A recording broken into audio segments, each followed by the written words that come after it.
நாம பார்க்க போறது காஞ்சிபுரத்துல இருக்க அத்திவரதரை பத்தி தாங்க. அவரை பற்றி வரலாற்று ரீதியாகவும் ஒரு கதை உண்டு, புராண ரீதியாகவும் ஒரு கதை உண்டு. திருப்பதியில் இருக்க ஏழுமலையான கூட ஓரிரு நாட்களில் தரிசனம் செய்ய முடியும். ஆனா அத்திவரதரோ 40 ஆண்டுகள் நீரிலும் 48 நாட்கள் மட்டுமே நிலத்திலும் இருப்பவர். புராண ரீதியா என்ன சொல்லப்படுதுன்னா, பிரம்மபிரான் நம்ம விஷ்ணு பகவானை 4 கைகளால் காண வேண்டும், சங்கு சக்கரம் கதை தாமரைகள் கொண்டு காண வேண்டும் என்று முதல் யாகம் நடத்திய பொழுது புஷ்கரணையாகவும், இரண்டாவது யாகம் நடத்திய பொழுது நைனூஷியாரண்ய காடில் தோற்றமளித்தார்.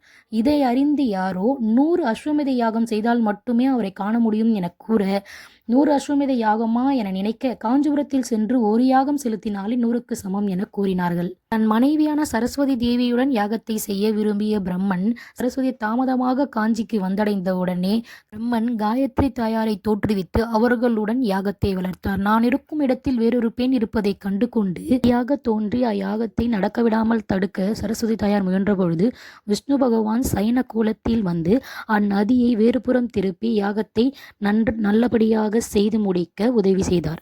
பெருமாள் பிரம்மனை எத்தனை முறை சோதித்தாலும் யாகம் வளர்க்க துணை புரிந்ததால் பிரம்மன் முன்னர் காட்சியளித்து மக்கள் அனைவரும் கேட்கும் வரங்களை அளித்து வரமனைத்தும் தந்ததால் வரதர் என்றும் அழைக்கப்பட்டார். பகவான் காட்சியளித்த உருவத்தை அத்திமரத்தாலே உருவமைத்து சிலையாக யாகம் செய்து வழிபட்ட பொழுது அச்சிலையின் மேல் தீப்பட்டுவிட்டது. தன்னை நீரினுள் வைத்துவிடு என கூறியதும் அப்புஷ்கரணியில் வைக்கப்பட்டு 40 நாட்கள் கழித்து மண்டல பூஜை செய்யப்பட்டது.